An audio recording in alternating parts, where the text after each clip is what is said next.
I'm Debbie Johnson. I'm a proud graduate of Otterbein College when I went here, just 10 years ago, right, Bob? Yeah, that's right. 10 years ago. Bob was here when I was here. So, and I'm also the executive director of the Ross Leadership Institute that partners with Otterbein to bring these in every day.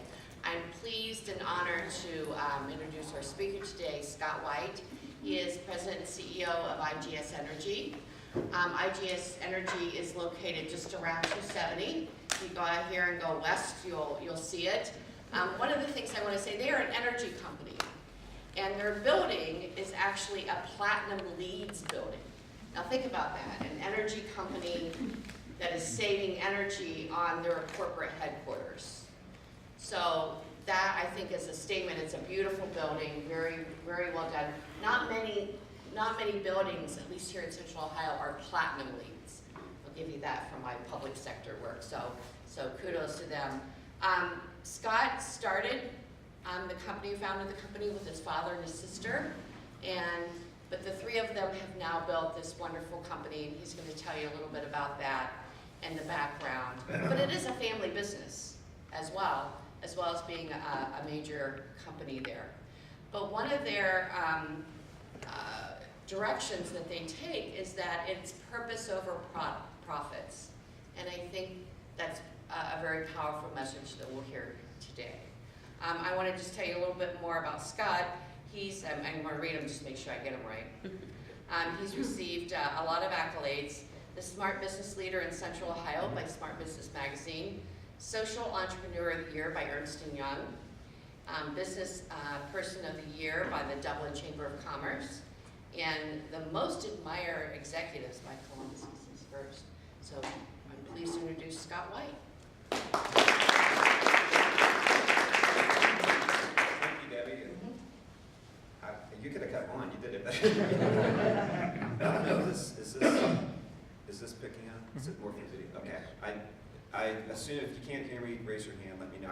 I'll try to speak loud enough. Glad to be here. I get to talk about some of the things that are important to me. Capitalism is something that I'm a businessman, I'm an entrepreneur, and I believe in capitalism.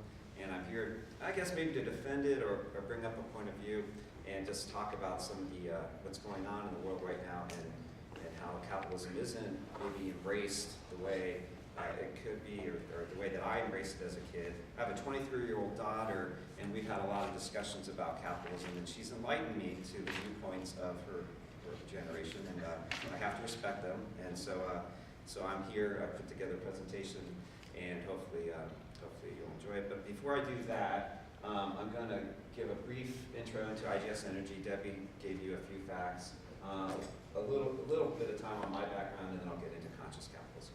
So IGS Energy, we were founded 30 years ago, in 1989, like with my father. And my sister. My father had a 40-year career with the gas company, and he really did this as a hobby. He did it, I think, to make sure that I had a job. But he had a 40-year career, didn't golf, didn't have hobbies, and just liked to work. So he retired, was at home for about 3 weeks, and my mom said, go out and do something. And that's how IGS started. It was really just something for him to keep engaged, and I had graduated college and was really only going to work with him for about a year, and we just got along really well, and the rest has been built up over 30 years. We're headquartered in Dublin. We're still family owned and operated. That's intentional, and we're proudly family owned. We have a real desire to stay private, and that allows us to think a little bit differently. I'll get into that later. We have about 950 team members. We're in 15 states. Our revenues are about $1.5 billion. We have a LEED Platinum facility. We built that building to demonstrate a higher level of using energy, or a better way of operating a commercial building and demonstrating the latest technologies. It's got solar. This was built in 2010. It has solar, it has geothermal, and it's about in the 95th percentile of energy usage as compared to other buildings in terms of being efficient. And then one of the things I'm proud of is our culture. We have a great group of people at IGS, and we've been voted best places to work. And that's an employee-driven survey, so our employees seem to enjoy being there, and it makes my job a lot easier. So just brief history, we started out doing natural gas. We added electricity in 2011. That's what we consider our core business. And then more recently, we've added emerging business lines to complement our core. The one I'm most excited about is solar, and we're well positioned to introduce solar to our customers over time as it starts to make sense. And we're doing it in some parts of the country today. And then again, our engagement, our employee engagement is very high. And to me, that's important because people spend so much of their life at work, and for us to have an environment where people are engaged and they're happy, it's very intentional. It's something that we're proud of, and it's something that our whole leadership is dedicated to do, is to create that good work environment so that our employees have a good experience and that they become engaged. And that really, there's a ripple effect there, because then they go home and they're good partners and spouses and good parents, and it's a good ecosystem for the community. So a little bit about me. I won't spend too much time, but let's talk about my childhood, a little bit about how I was up through college, and some of the mentors that I've been blessed to have come across here in the community. I'm the youngest of 4 kids. Like I said, I'm an entrepreneur. That's me there. I like to say I always looked at the world a little bit differently. That's my father, Marv, who, without him, I just wouldn't exist. And my 2 sisters, Kathy's the one that started with us. But Lori and Kathy both worked in the business. Lori retired just this last year. She was with us for 25 years. And my brother's is active, although he's not active day to day. So my parents, my dad was very conservative. He was a utility guy. He was in the Navy. He didn't really mess around. Like he didn't, like I said, he was on the golf course. He was at work. He was working on Saturdays, and he was very conservative. And my mom was very liberal. So I had the blend of both of these. I could see both of these viewpoints. So traits that I admire from my dad: he was very persistent. He just wouldn't stop. He wouldn't quit. And he was also very humble. And he would go to bed very early. He'd wake up even earlier. And he just worked hard. And he always did that. I saw that growing up. And that was true at IGS. He would intentionally set up breakfast meetings Saturday mornings at 7:30 that I'd have to go to. And I think part of it, I think he wanted to keep me honest on a Friday night. Because I was 23 when I started working with him.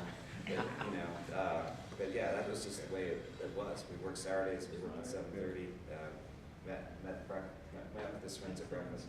And then my mom, she was a lot different. She was, a lot more open, very liberal, and her philosophy is you need to let people make mistakes. That's how you learn. My dad would be like, you need to do this. My mom would be like, you'll figure it out. You got to go make these mistakes. So very opposite, but it was something that was actually valuable for me because everybody in my family was a little bit stubborn. So really, it taught me, people really need to make their own decisions eventually. You can't make their decisions for them. So my mom kind of taught me that. And she was very imaginative. She loved to read. She's an avid reader.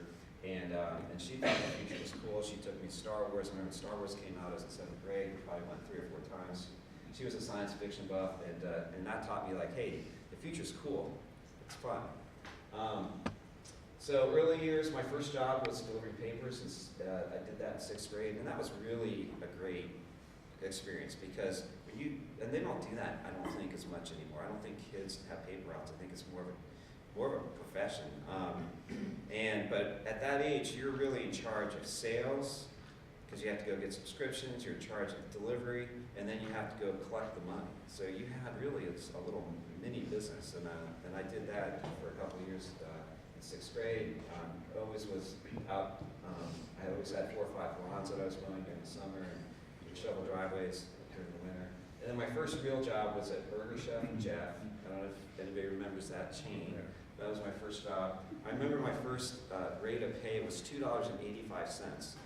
Minimum wage was $3.15, and I got $2.85 because I wasn't 16, I was 15 and a half. You're allowed to work at 15 and a half, and they can pay you sub-minimum, so they would love to hire 15 and a half year olds. And I still remember that after all these years. I remember that a long time ago, and I remember exactly 285. And like, why does he get 315? I get 285. That was my first job. I actually worked really, I think all through about 3 years I had that job. So I always liked working. Academically, that wasn't my strong suit in high school. My first career aspiration was to be a professional musician. So I played drums really all my life, all through elementary school, high school, college, and I still every now and then dabble. Yeah, there was a point where that's what I was going to do. I was going to be a professional musician. So school was a little bit secondary to me up until a point. Throughout high school, I was a tremendous underachiever in academics. But I spent my time and attention on things that were important to me, and it just wasn't as important to me. So I got by. I ended up enrolling at OU, really to go to the marching band down there. They were a tremendous marching band, so I was in the marching band down there. And in school, but pursuing other things. I had a pretty good rock band down there, and thinking I'm going to be a professional musician. I'll get my degree, but I'm going to do music. And then, but then I had kind of a defining moment. I went on a study abroad trip, and it was in Oxford, England, and it was a pre-law program. And most of the people, I was the only person from Ohio University, and I just got to meet a whole host of people, and they were talking a little bit differently than I was thinking. They were, what law school are they going to? This is what they're going to do, and they were very, very motivated people. And it was spending that whole summer with them got me thinking maybe I could be a little bit. And they were very dedicated students too. So it got me thinking I need to maybe step up my game a little bit. And I will tell you, after that trip, I had practically the rest of my school. I think I only had one B plus. Everything else was A's after I went on that trip. And it was simply a matter of engagement. I was not as engaged prior to the trip as I was after. And I really, I think there's a lot of people out there that are capable, but they're not engaged. And engagement is as important as talent. So some takeaways for me after that is like, hey, seek out new experience. Expose yourself to different ways of thinking. Spend time with successful people. It's going, who you spend time with is going to influence you. So seek out successful people, try to spend time with them. And then at the end of the day, these although very talented folks that I met, that they were just people. They had their own issues. And so even the most accomplished people, they're just people.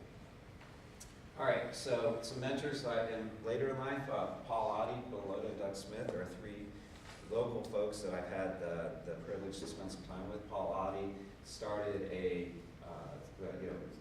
is the genesis of this Ross leadership, but before that, he had a dinner group that he started, the Junto, that have been a part of really ever since the beginning.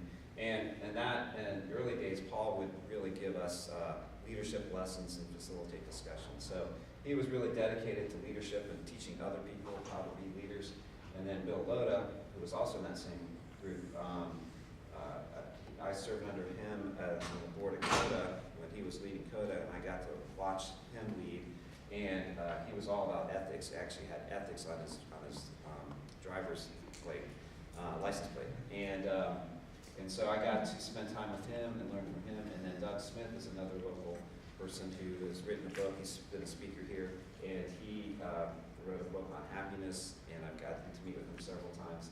And so all three of these individuals were really, dedicated to something that they believed in, and not only that, but teaching other people about that. So, Paul was really enthusiastic about teaching people about leadership, and Doug about happiness, and I really was able to benefit from spending time with each of these folks.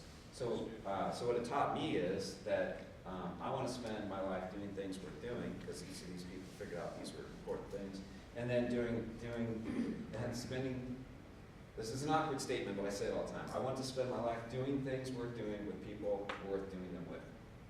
So it's a little bit awkward, but I can always remember it. All right, so let's switch topics into, that's a little bit about me, but let's switch topics to capitalism. So over the last 200 years, capitalism has been, I think, the primary driver for innovation and social cooperation, and has positively impacted the quality of life of the vast majority of the human race in a way we have never seen prior. More recently, there have been negative connotations associated with capitalism, causing a shift in perspective. And today I plan to briefly discuss the contributions of capitalism, maybe explore why there's been this shift in perspective, and then finally to introduce the concept of conscious capitalism as a path forward for future leaders to consider. So, to start with, capitalism, like I said, over 200 years has really been an amazing, transformative mechanism for our economic advancement of the human race. And if you think about what we've seen happen in the transportation, communication, medicine, 200 years ago, it would probably take maybe 3 months to get from New York to LA, if there even was an LA, on a wagon train. And, then in maybe 1930s, you could take a train, it would take you 3 days to get from LA to New York, and now you can do that commute in 3 or 4 hours on a plane. And even the last 30 years with communication, what we've seen with the computer, the cell phone, and the smartphone, what the medical industry has advanced. 200 years ago, we didn't even have electricity. We now have the electrification. I mean, 200 years is a long time, but it's not really a long time when in the whole scope of humanity.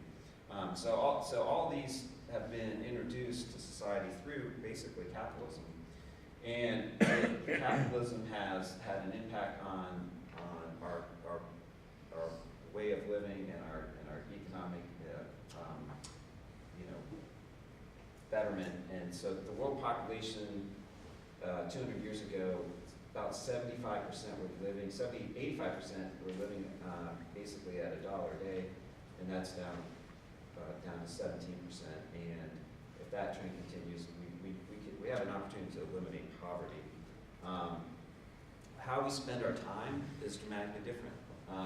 70%, close to 70% of the world's population was dedicated just to existence, just to farm and do the crops and milk the cows and get the eggs out, and just everywhere were farmers, and that's really migrated now to a different way of living and how we spend our time. Just so much more efficient. And then, but despite all that, the mindset of the millennials towards capitalism is changing rapidly. And even in the last 10 years or 8 years, we've seen that shift in perspective decline from 68% used to have a positive view of capitalism, and now we're down less than 50%. And actually, people who are in the 18 to 29-year-old range have a higher level of acceptance of socialism versus capitalism. And my daughter's in that range, so. And there was a declining lack of confidence in big business. Only 21% of Americans have confidence in big business. Only 2% of investors believe that CEOs are even trustworthy. And 90% of Americans believe that big companies have too much influence on government. And I want to show you this. It's getting to the point where capitalism is becoming a negative, such a negative that politicians don't even want to be associated with it.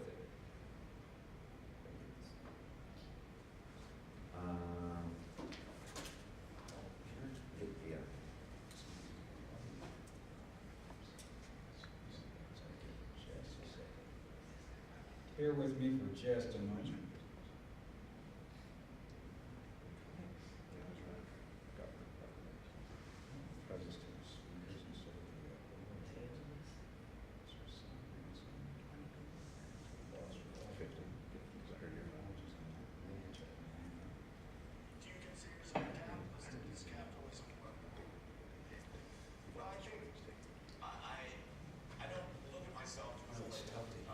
Let me ask you this, I'll break it down even more. Do you consider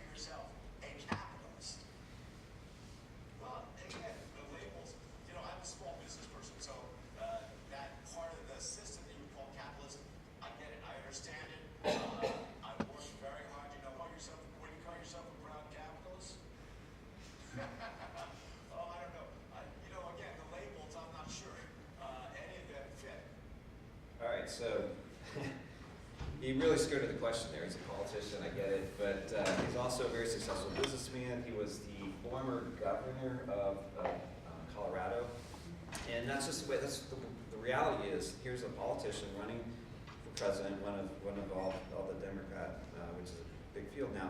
And when it's asked if he's a capitalist, he can't even answer the question straight. He will not associate himself with capitalism. So. So that's just telling. I'm a capitalist. I'm proud to be a capitalist. I'm proud of the 950 teammates that I have working at IGS and what we're doing. But there's just negative connotation that's out there. So why are millennials losing faith? Why are you afraid to call yourself a capitalist? Well, life experiences for this generation is different. They saw the 2008 crisis, and that was scary. College education is really high today, and it's about, but from a percentage, it's about 58% of an average annual income versus in 1970 it was only about 17%. So the cost of college education is becoming very expensive. Housing is becoming harder to find. It's harder when I talk to young people about buying a home. It's much harder for them to imagine themselves, and it's taking longer for that American dream. And then this is the first generation not expected to achieve greater prosperity than their parents. And then corporations haven't done themselves any good either.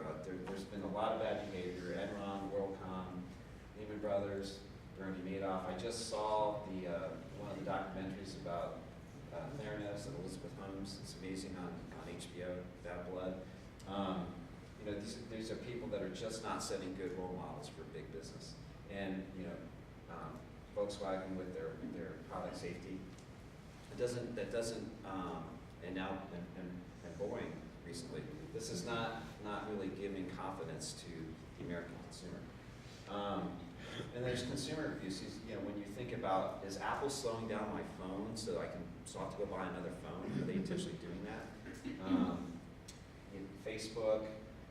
And then some of the people associated with big corporations and power, like in the Me Too movement, Harvey Weinstein, all this is happening, and there's a lot of association with capitalism and big business. So what will it take for capitalism to flourish in the future? Positive role models and a new way of thinking, and that's what leads me to Conscious Capitalism. Conscious Capitalism was a book that was written by John McKay, who founded Whole Foods, and now it's become somewhat of I won't call it a movement, but there's an organization for companies to come together, and it presents a model for companies to how to conduct themselves.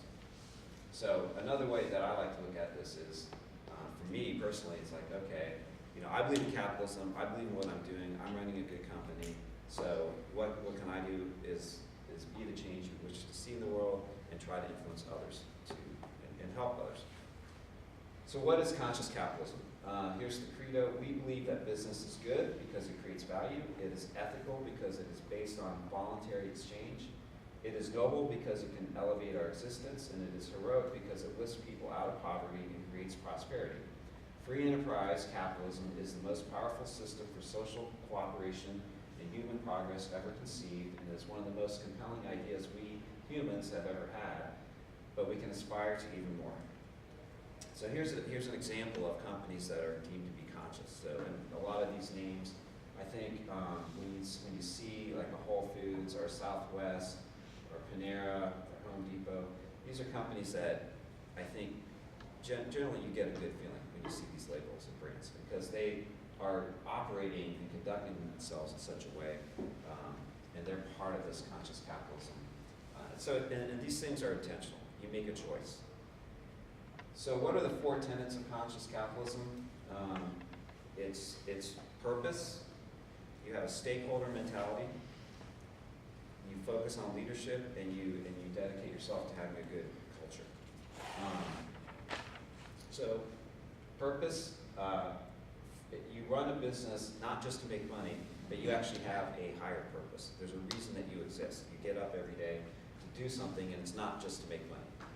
you know, don't get me wrong, if you're running a business, you have to make money or the business won't exist. But when your business has a purpose, and if your business doesn't have a purpose over a long time, it probably won't exist. So businesses exist for a purpose beyond simply making money. At IGS, our purpose is to build a meaningful energy future together. And you can see as we've evolved, we went from natural gas to electricity, now we're doing emerging businesses, and our next big business driver will be solar, and after solar, we'll probably introduce batteries with the solar, and after that, I don't know, because we don't know what kind of technology is going to be available in the future. But what we're dedicated is to building a meaningful energy future together, and we left it kind of broad because it keeps evolving. So the next tenet is to have a stakeholder mentality as opposed to a shareholder mentality. So this is very important, and I think it's one of the reasons why capitalism has suffered in the last 2 or 3 decades. And that back in 1970, a guy named Milton Friedman published an article, and he argued that business's sole purpose is to generate profit for shareholders. That's the reason businesses exist. And that's fundamentally different than a business that exists for a purpose other than profits. So this concept took place, and it's still taught in business schools, and it's a mentality that, you know, there's a sort of a debate. Is that the sole purpose of a business to generate profit for its shareholders? A conscious company or conscious capitalism believes that businesses exist beyond simply making money, and they serve all stakeholders, and that's how we run our business. So there's a debate, and I think if you just focus on making money, and you'll think differently, you'll act differently, and you'll make different decisions. And I think, to me, it's a shorter term type of game. So what's a stakeholder mentality mean? That means you take a look at all the people that are important to the business. You pay attention to your team members, your customers, your suppliers, your community and the environment, and your shareholders. Your shareholders are still a stakeholder. They still deserve to be rewarded with some economic benefit, but it's not the only person at the table. You have to take holistically all these different folks. Now, there are some books that have been written, studies that show that companies that run with this type of mindset actually will outperform companies that are just worried about making profits. And it's really the lens in which you view it. Are you looking at a 3-month quarterly earnings report, or are you looking at a 30-year time frame where you have time to really build a healthy culture, a healthy customer base, and a healthy environment to grow and create value over time?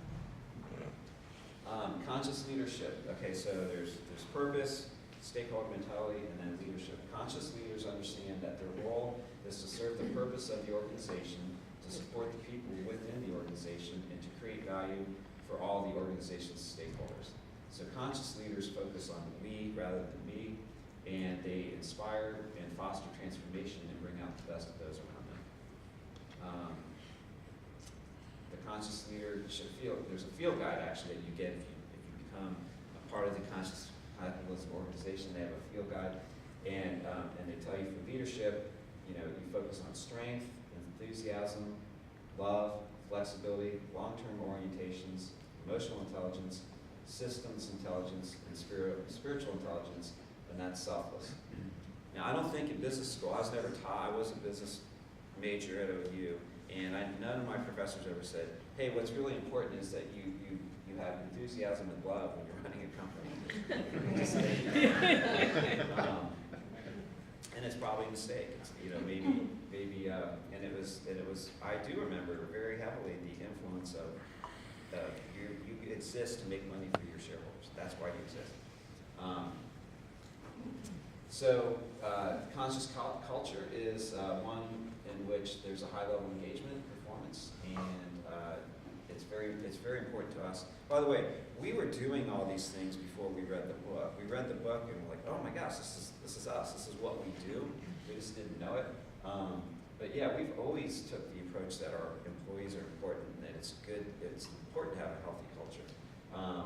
So what we did is we defined what our culture is, what we want it to be. We created our values to help everybody understand how we want to engage with each other, and we communicated those. It's important though that you are authentic when you do this. You have to actually live the behaviors, and you have to engage the organization. And it's also important to attract the right people.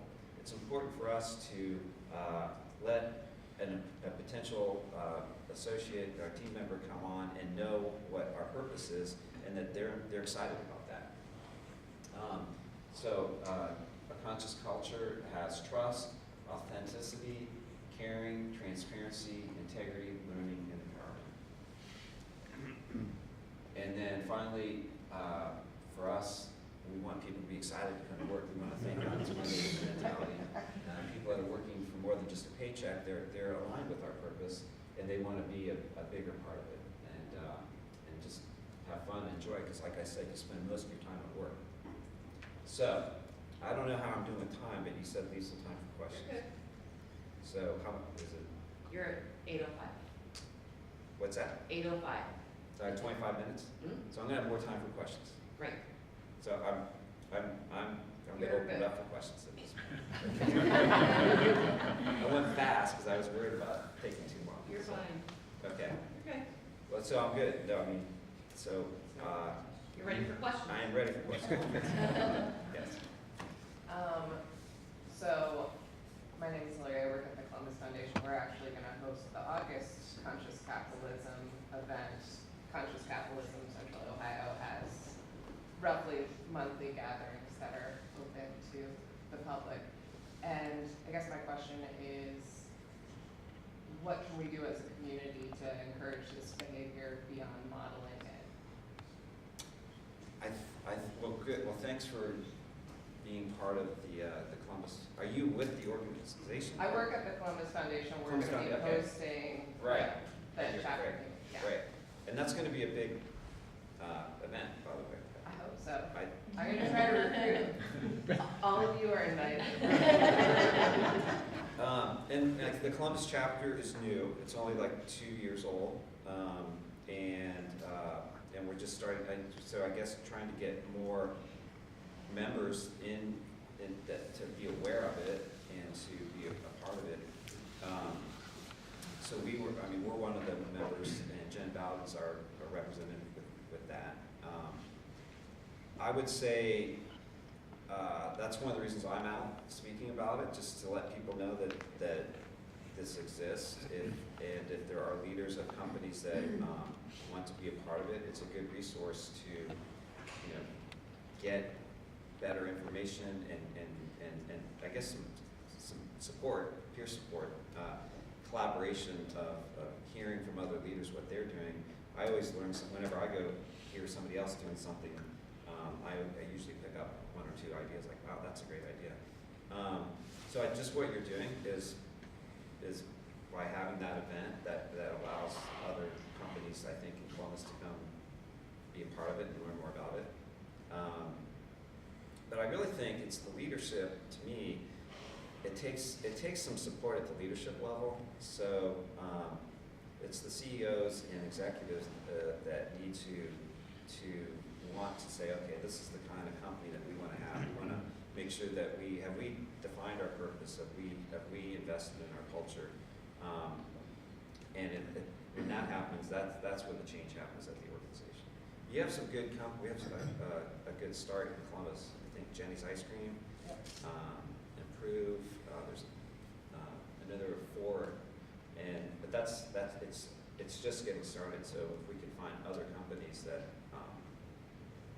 want to be a part of it, I think that's the best thing we can do. Yeah. Are there any publicly traded companies involved with the Conscious Capitalism? Yeah, Whole Foods, and Southwest Airlines.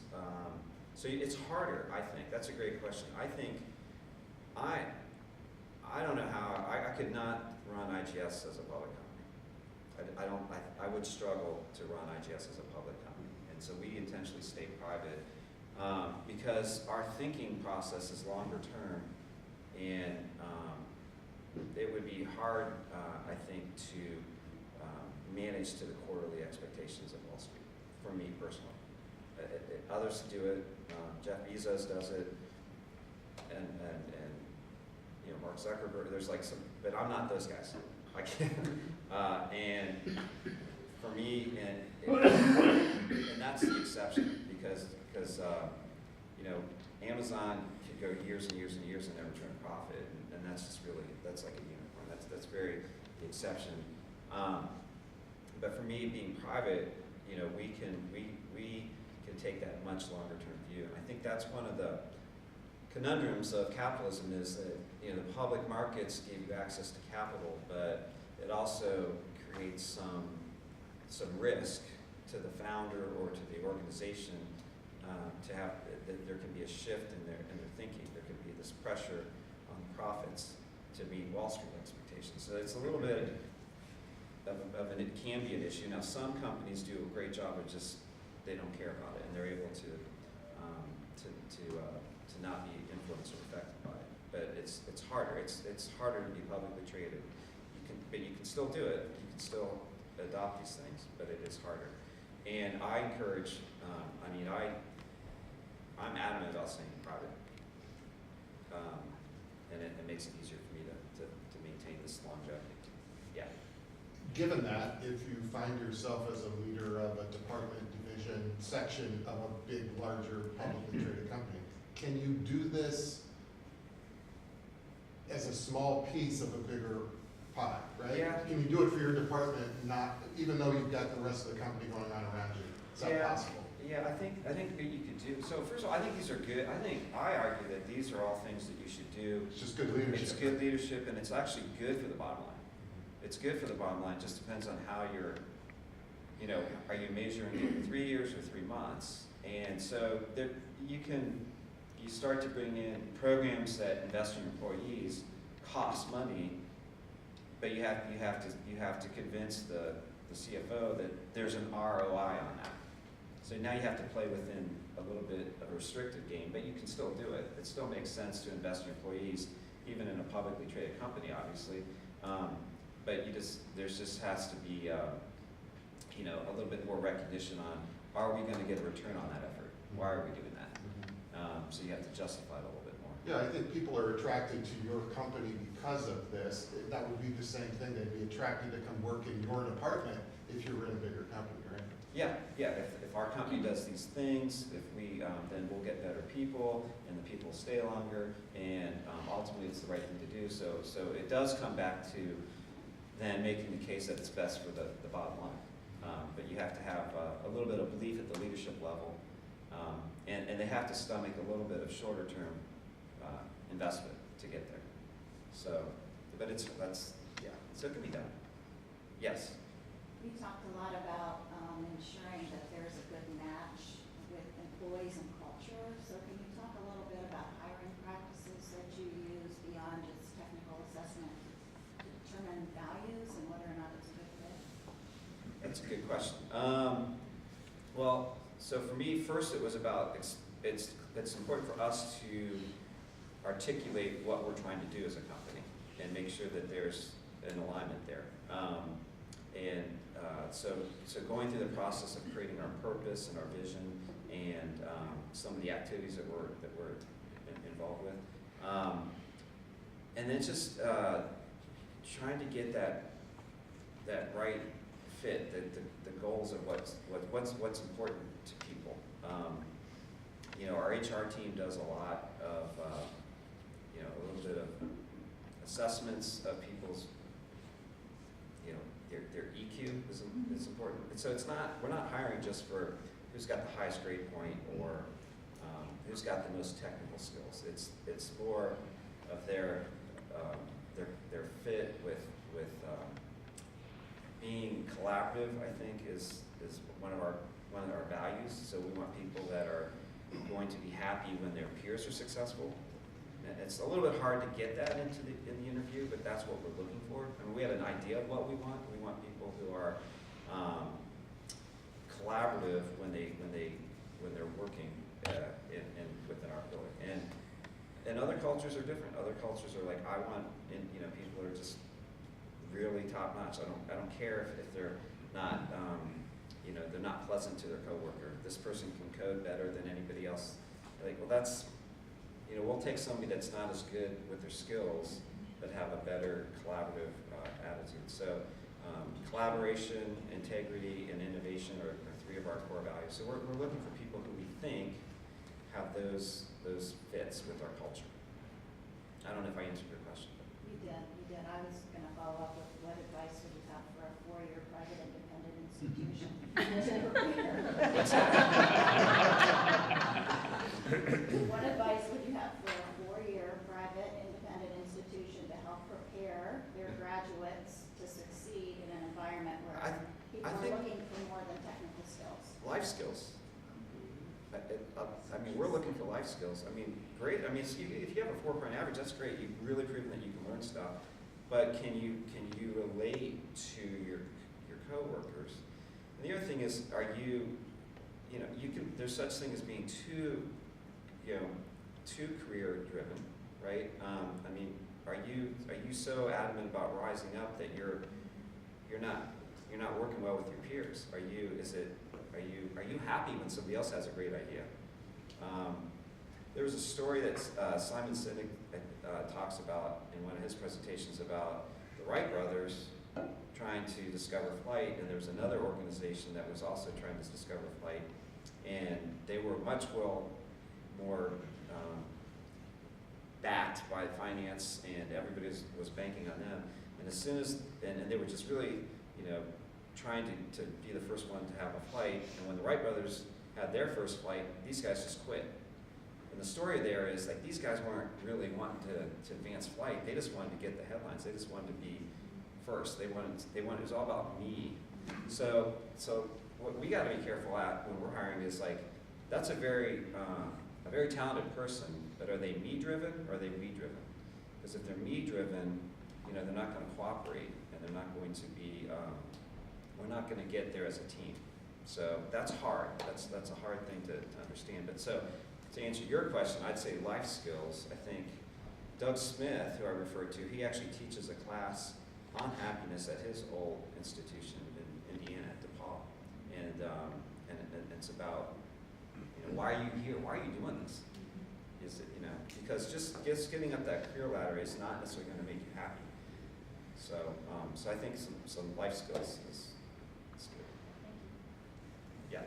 I just also wanted to add, Donna Skew teaches a class here on organizational development, which for me was totally eye-opening in terms of management and leadership and how culture works and extrinsic motivations and intrinsic motivations and how to be a good team player, and kind of shifted my mindset when I went into work. So I recommend that should just be mandatory for all humans. And he's hilarious, which also hurts. So not all companies are so, so my advice is just how we look at it, and some other companies are much more, no, we want people that are aggressive, and there's just different cultures out there.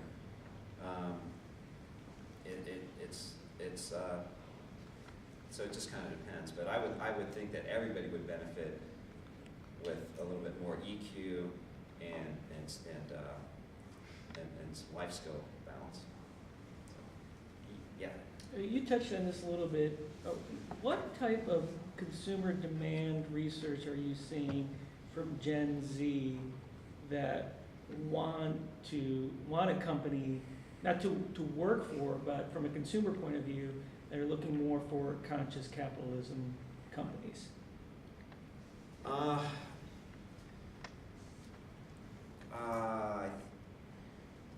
I can't cite any research. There's that generation is looking at the world differently. The things that we're I won't say we're catering to, but there's like there's an interest, like what are you doing on the philanthropy side, for example? That's very important to the younger kids that we're interviewing. Like they want to know what our philanthropical investment is, and what, is there, what are we doing to help the world and help the community seems to be very prevalent in most of these interviews. Yeah, there's the job opportunity and the career advancement. These folks want to grow as people, so we're figuring out how do we give them growth opportunities, even if they're not rising up the ladder. Like, how do we invest in keeping their skills relevant and getting them entertained and engaged from that standpoint. On the consumer products, we're starting to do some focus groups and things. People want green energy. A lot of times, some are willing to pay for it, some are not. I think a lot of it is there's a need for education and clarity out there, because what does it mean to be green? What is green actually?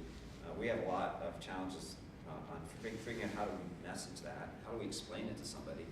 I think but I do think underlying all this, there's a need or desire for people to do the right thing, but I think there's a skepticism of they're just being sold something. So yeah, I want to do the right thing, but what is it? What are you really doing? What am I really doing? So I think that I would love to figure out how to approach it the way that the trash industry has approached recycling, where we now have trained consumers to separate their trash into two different, trash versus recycling, so that we can reduce the amount that goes into landfill. That really, people get that. Like, I don't want landfills to be growing exponentially.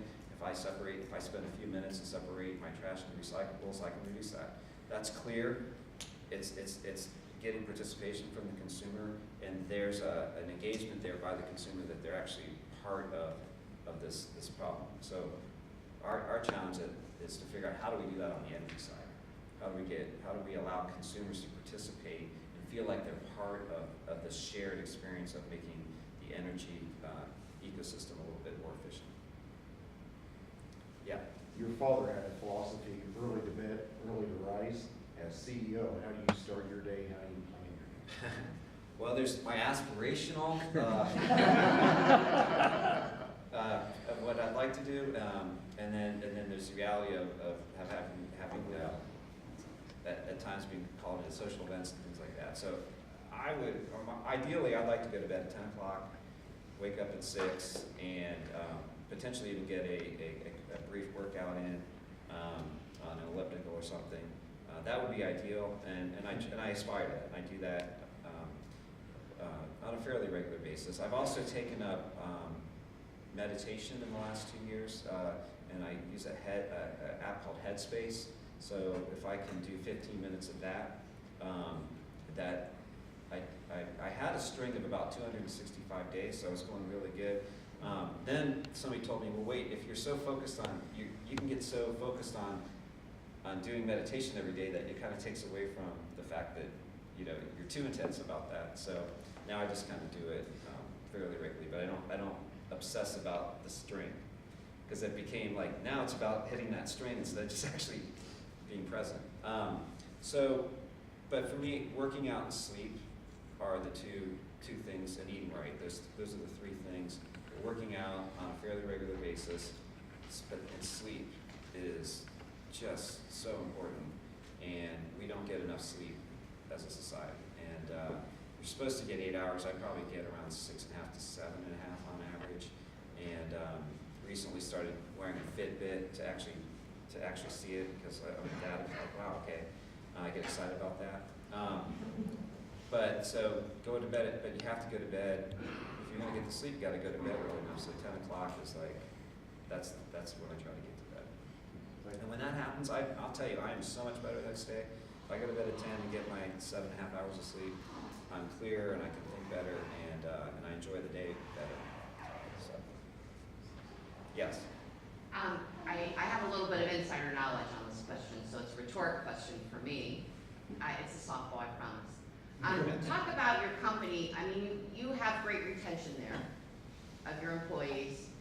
Talk about how you get your employees to buy in, to this conscious capitalism. I'm sure they all know about it, correct? Talk about your leadership development within the company, and how you teach them the corporate financial acumen. Okay, so buy-in on not just the, buy-in on conscious capitalism, but really what we're doing as a company is, I think you just need to be transparent and authentic. But those, I mean, because people are smart. Our people we hire are smart. So if you're not authentic, you can't just sell somebody something. So you have to be, and they want to know, people want to know the why. Why are we doing this? What's the reason behind this? So being transparent and being able to explain the why, I find then people get excited about it. Oh, that makes sense. Or it doesn't make sense. If it doesn't make sense, let's talk about it. Maybe we need to tweak it a little bit. Or maybe I didn't explain it very well. But if we explain what we're doing and why we're trying to do it, and we have the right people, then that should actually create and kind of perpetuate the engagement and the excitement. If it doesn't, maybe we have the wrong people. I say that all the time, and there's nothing wrong with that. There's times where like somebody's like, you know, that's not what I care about. And then maybe they need to go on to where it is that they're going to be passionate about.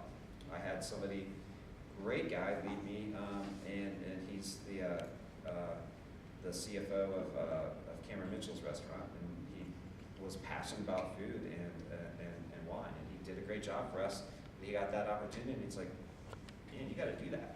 You know, that's where your passion is. So, and it's like, I like doing what I'm doing here, but I love doing that. So, and that's okay. You know, so just figure out what you're trying to do, be authentic and be transparent about it, and then allow people to either they're aligned with you or they're not, and if they're not, they need to go on and find out what their passion is. Talk about the transparency part of it, how you, especially when it deals with the financial acumen of the company, kind of how, I mean, so everyone, all of your employees understand how profit is made. Yeah. Well, we don't get too, you know, we're privately held, so we don't really publish or post our financials. What we do make transparent is that our distribution policy is to retain 90% of our earnings. So we've been profitable every year for 30 years, and we retain 90% of our earnings to reinvest back into the company. We do share our financials with some folks. There's a person in the audience in front of you that has our financials because he's our banker. So we get audited financials, and we share them with our vendors and key partners and so forth. But we're not we don't publish it all the way out. I don't know if that was your question.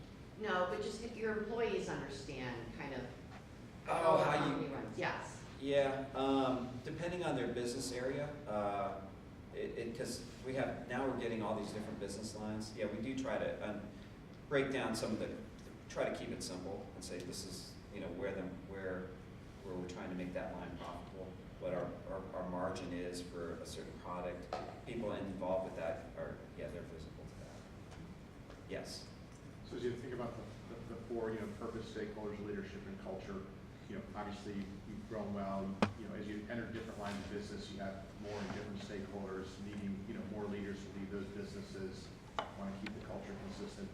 Kind of, is there one of those areas that tends to dominate as far as your thought, or can you talk a little bit about the ebb and flow of maybe how some of that works within making sure that the business stays consistent? So, purpose and purpose and strategy, that's getting that right, making sure that you have alignment is huge, because that's where things go wrong, you know.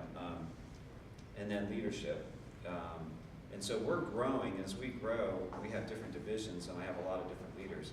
And my style is more like I look at myself more as like a coach on a team, and I'm not out there scoring points. I'm not playing on the court, and I've got a bunch of players, and some of them are, no, I'm just because managing a lot of, they're good. I have a good group of executives, and but they're the ones that are actually scoring the points and playing on the field. And my job is to make sure that they're all playing together as a team and that they understand each other and that, but that they understand what they're trying to get done. And, but I can't grow without leaders now. And so when we look at new business lines and so forth, we're always looking for, those leadership qualities, because that makes such a difference.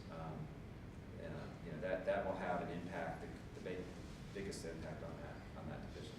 So, and that goes back to making sure that you get the right mentality. We're looking for people who are, confident, but they're humble and they're willing to, like, for me, a perfect leader is willing to come in and say, man, I really messed this up. Can you help me? Can we talk through this? Versus saying, I will never admit that I messed up. I'm not even gonna let Scott know that I messed up. That's when it starts getting dangerous. So the perfect leader is somebody who can come in and say, you know what, this isn't going as well as we thought. We better talk about it. Maybe we can make some adjustments. Maybe I might have made a mistake here. So when my leaders start admitting that they're confident enough to admit that they made a mistake and they're humble enough to do that, that just builds more confidence in me. So I'm looking for that. It's hard to find. It's hard to find, that, and it's a little bit counterintuitive to some of the things in the business school. Well, good. Will you help me in thanking Scott for? I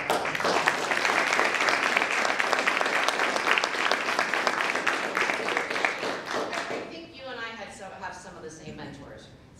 Yeah. So yeah, I think so. And we do a dinner every other month together, and I saw some of bits of that in there too. So it's and it's been how long have I been asking you to come here and do this? A while.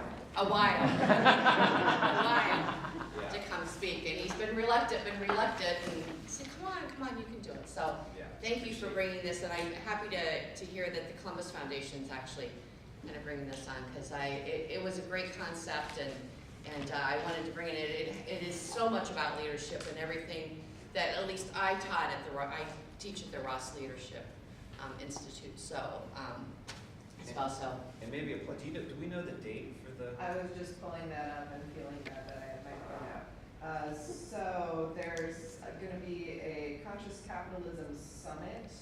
More information coming out soon on Wednesday, July 24th.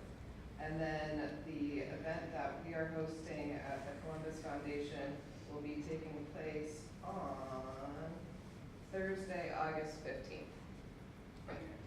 and I think and I forget your name. Hillary. Hillary will be more than happy to send you the information when all that becomes available. So you want to give your contact information to her, that'd be great. We're done today. We're going to take May off. I think there's some things going on at Otterbein here. Maybe inauguration, some graduations, and some all-campus stuff that's going on. So we're going to take May off, and because I think most people kind of go home, and campus is a little dead around here in May, which is a good thing. But we'll be back June 18th. We're going to have Carol Watkins. She is now with what's called Life Launch Consulting. And on July 16th, we're going to have Alex Fisher of the Columbus Partnership come and speak. So we appreciate you being here. Again, thank you, Scott, so much.